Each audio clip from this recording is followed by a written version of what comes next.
reduced to rubble. Millions forced to flee. See behind me, there are thousands of migrants from elsewhere in the country flocking in. Missiles rain around the nuclear plant. No end to the conflict in sight. The world feels the heat. Rising food and energy costs. WION tracks the 6 months of the Russia-Ukraine war. We track the conflict from ground zero. Who is winning the war in Ukraine?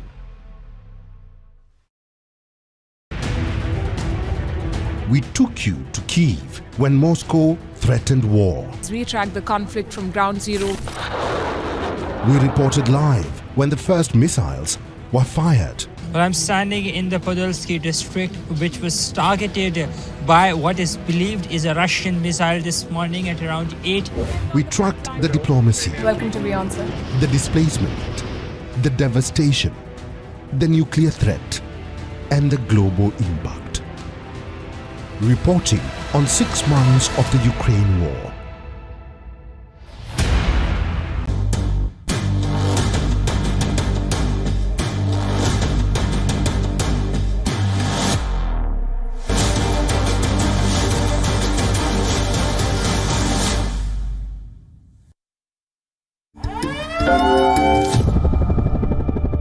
Russia has invaded Ukraine. I decided to conduct a special military operation. We will strive for demilitarization and denazification of Ukraine.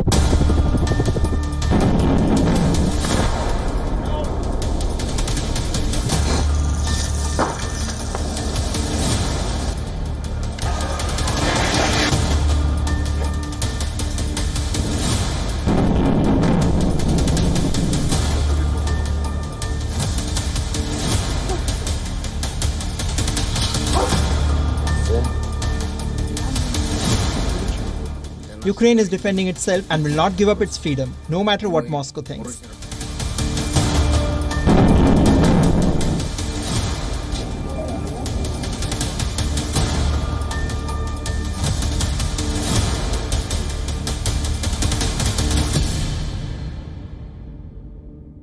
Six months ago on this day, the Russian president ordered tens of thousands of troops into Ukraine in what he called a special military operation. That moment marked a key turning point in the world, and the rest is history. Here are some key moments of the past 6 months.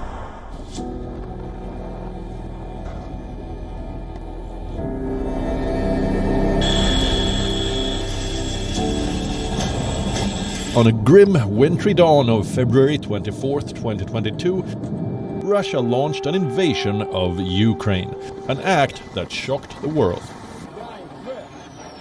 The West saw it coming for months. The United States was tracking it and warned about a potential invasion. As of this moment, I'm convinced he's made the decision. We have reason to believe that. Ukraine began preparing for war. The authorities rushed to reinstall bunkers.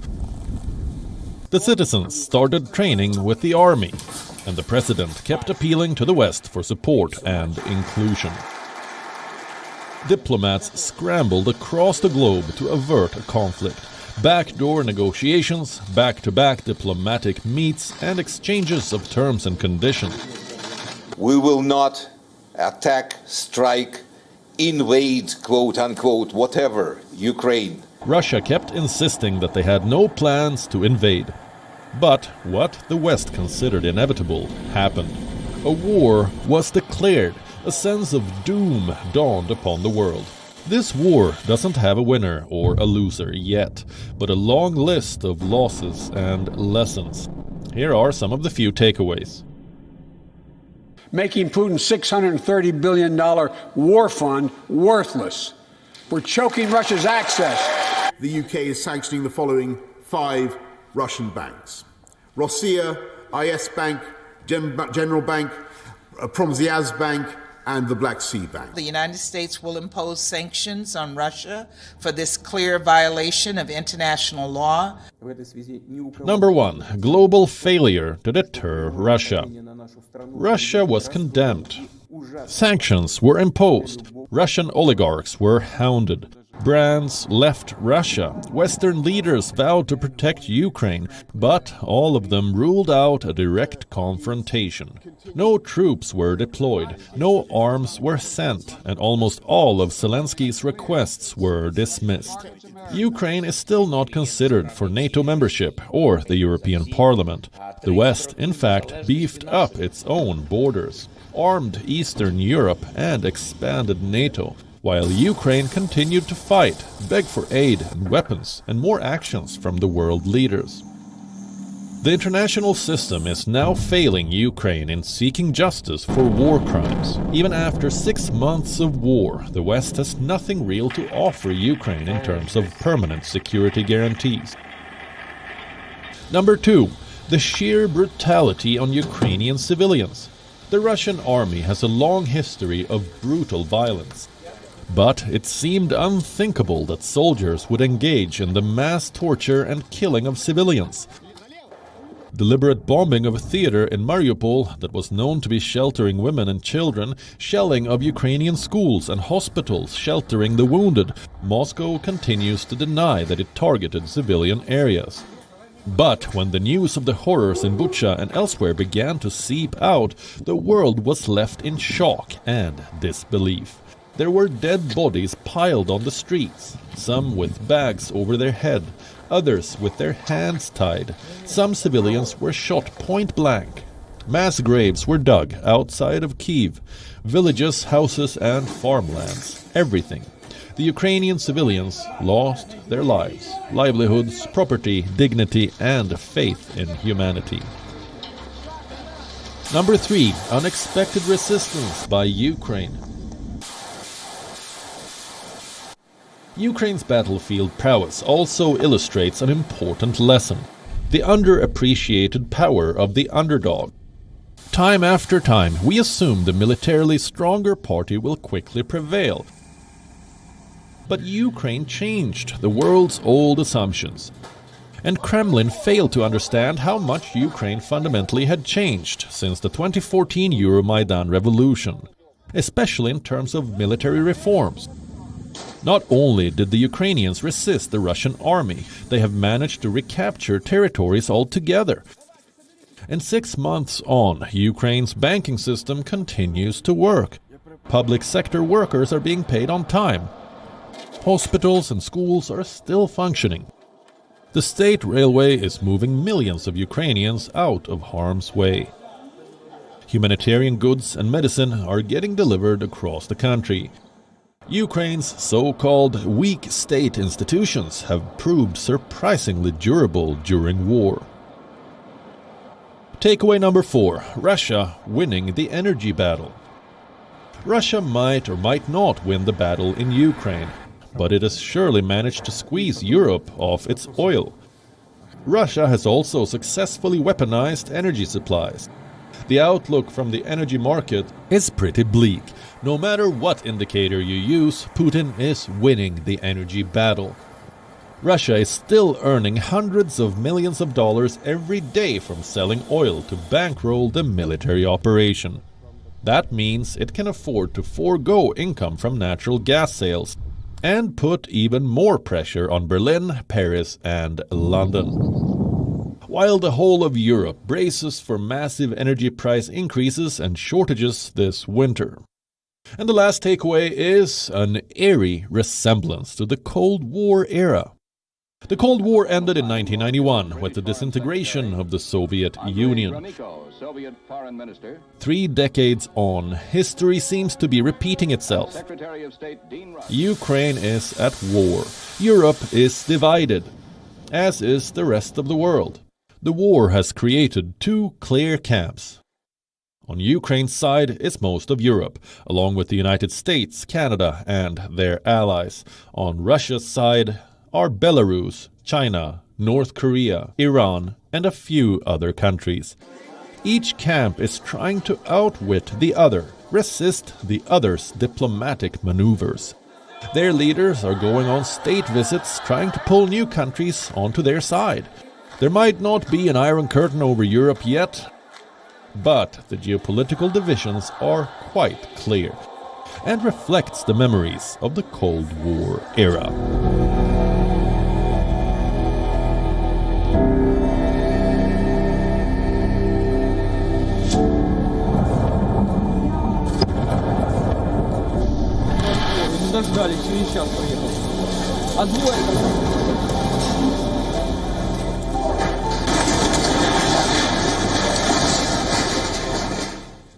A war of this scale makes it impossible to determine an accurate death toll. All sides come up with conflicting numbers, and none of them agree with one another. However, expanding mass graves gives a glimpse into the gruesome toll on the innocent. A priest from the devastating town of Bucha shares his traumatic experience in burying the dead. It was early March in the Ukrainian town of Bucha on the outskirts of Kiev, a town which has become synonymous with the brutality of the Russian attack. Hundreds of Ukrainian civilians were killed by Russian forces. And even after so many months, the horrors of the massacre in Bucha still haunts the town's residents.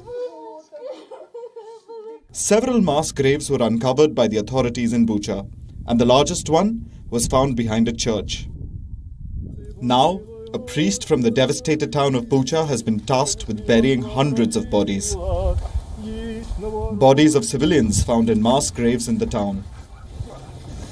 419 people were killed by shelling, dying of violence and not of old age. There were several mass graves. The largest one was next to the church. This grave contained 116 people, including 30 women and 2 children. But there was not only one mass grave. Father Andriy has conducted multiple burial services for civilians found shot dead or killed by shelling. He stated they couldn't initially bury the dead in the cemetery as it was on the outskirts of the city. Instead, he decided to carry out burial services in the churchyard. Many were buried next to where they had been discovered. I think that neither I nor anyone who lives in Ukraine who witnessed the war can understand what happened. For now, we are surviving on adrenaline, but after everything that's happened, I'm worried that the aftermath will last decades. It will be hard to get past this and turn the page. Ukraine says it is investigating more than 21,000 war crimes, crimes of aggression allegedly committed by Russia since the start of its invasion. Ukraine seeks justice for the atrocities inflicted upon it. Bureau Report, WION. World is One. There's a famous quote that says, "Don't pity the dead, pity the living," those who must cope with fear, anxiety, grief, and the trauma of war. After surviving devastating shelling, separation, grief, and hungry, sleepless nights, many Ukrainians will have to deal with post-traumatic stress disorder due to the war. Some are turning to humor as a means of dealing with the horrors of conflict.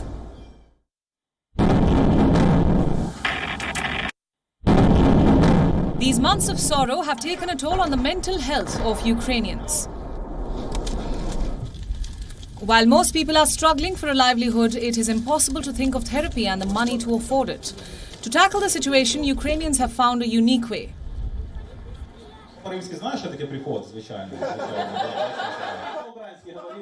Those away from the front line are using jokes and humor as weapons. Weapons against wartime anxiety and moroseness. Weapons against Russia and to feel as one. They are laughing and crying together in their sorrow and anger. They are doing so by organizing a stand-up comedy club.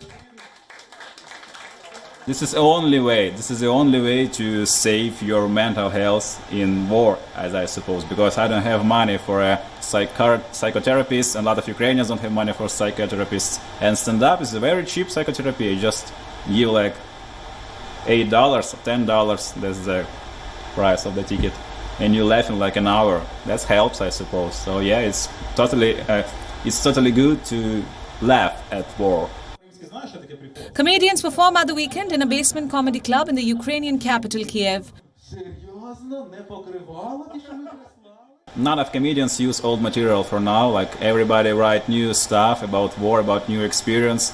But now I start to feel that people a little bit tired about jokes about war, so they need something else, and now people react not so bright about jokes about war, because we joke all the time about that. So people a little bit tired about the same themes all the time, because Russians are stupid, as it's not like a new idea. While Russian President Vladimir Putin and his troops are favorite targets of dark Ukrainian wartime humor, this comedy club has its boundaries. The Ukrainian dead are not laughed about. The siege of Mariupol and the port city's Azovstal steelworks are far too raw for jokes. The same is true for atrocities in Bucha and elsewhere. The war in Ukraine isn't remotely funny, but Ukrainians are learning to laugh about it. Thanks to them, we actually can gather together and, experience and enjoy it together as well. So it's really nice, and I bet it's really hard for them, of course, like even write down those jokes, but it helps everyone, so it's really cool. The spirit of Ukrainians is not only a reminder that mental health is important, but it is also a great example on how, if things don't get easier, you just make them easier. Bureau Report, WION World is One. A glimmer of hope is provided throughout the terrifying war experiences when we hear stories of compassion and empathy. European countries have opened their arms and embraced Ukrainians as one of their own. Millions have fled their towns, villages, and cities to escape death. Many of those who stayed behind decided to take care of abandoned homes, making sure everything stays in place for the day the dust of war settles. Our next story is about a biologist in Kyiv who turned key holder and is taking the responsibility of taking care of abandoned homes. Yevgen has a very good understanding of the suburbs of northwestern Kiev. He has lived in the Ukrainian capital for 10 years and has gone up and down these roads several times. And now he regularly travels through the streets of Irpin and Bucha to look after these deserted houses and flats. Yevgen holds the keys to 19 houses and flats. Many of my acquaintances knew that I was here. They simply asked me to come and see if their house was intact, if it still had windows or doors. They asked me to take the keys. In some apartments, I would just water the flowers. In others, I would disinfect the refrigerator. Yevgen goes from house to house and looks after its maintenance. He throws away broken glass and keeps a check on the electrical appliances in the house. Many houses no longer have windows and have sustained damage. Yevgen does this for free. He just wants to help his friends who were left with no choice but to flee their normal lives in search of safety. If I were in those people's shoes, those who asked me to do this, I probably wouldn't think of paying for this favor. These are all my friends. All the keys I have are from the people I know. These are my friends' apartments. Yevgen feels that it is hard to return to a house that has been abandoned for more than 2 months. These houses were at the heart of the conflict at one point, and surrounding destruction has only made things more difficult. As per Yevgen, the most difficult thing to clean in an abandoned house is the refrigerator. Most of the food items turn sour, and this makes the cleaning process a stomach-churning task. Yevgen uses gas masks while cleaning to shield himself from the stench and harmful emissions from the freezers. The war in Ukraine has transformed the lives of many like Yevgen in unexpected ways. Bureau Report, WION World is One. They say all is fair in love and war, but is it fair in love during war? One day you wake up and realize that the world around you is falling apart. The dream of spending the rest of your life with the one you love is all but uncertain. The bright sky around you is clouded with dark smoke from bombs, and the sound of sirens and shelling has taken away any hope that you had in your heart. However, sometimes, more often than not, love does win. Our next story is a love story during war. Celebrations were in full swing as two young couples tied nuptial knot in a small town in eastern Ukraine. Even the soldiers took a break from fighting on the front to witness this special event. One of the brides wore camouflage trousers with a traditional red Ukrainian blouse embroidered with flowers, instead of a regular wedding dress. The grooms in their combat uniforms stood beside their partners, whom they met during the war. When we left for the position and then came back, we did not communicate too often. But later we started to communicate more and we became closer, and then this happens. Lyuta met her husband when he was mobilized for the war. Interestingly, they lived around 5 kilometers from each other, but never met before the war began. The other bride opted for a traditional long white dress with red folk embroidery. Neither couple had family present during the ceremony. The ceremony was attended by fellow soldiers from the Ukrainian army. The ceremonies took place in front of a registry office, which had closed due to the war. The couples went through traditional rituals such as stepping together onto an embroidered towel, which symbolizes togetherness. The brigade's chaplain gave them an Orthodox Christian blessing, flickering holy water and placing crowns on their heads. Probably this is the meaning of life, that even during the war, life does not stop. People get to know each other, people fall in love, children are born. We cannot pause life during war, because otherwise there would be no more life. The soldiers were from the 14th Separate Mechanized Brigade, which has been fighting Russian-backed forces in Donbass since May. Bureau Report, WION, World is One. While governments go to war and leaders wrangle over their egos, some count the number of dead, others weigh in on who's winning. And while there may be winners and losers of this war, the real losers of any conflict are ordinary civilians. As the saying goes, the real casualties of war are off the battlefield. Ordinary people who just want peace and security for their loved ones, for their families. It is their hopes and dreams who are shattered. It is their homes that are destroyed. And it has been like this since the beginning of time. And so people will continue to look for winners and losers, and the reality will be as we said. And with that, it is time to say goodbye. I'm Susan Tehrani in New York. Keep watching WION, World is One.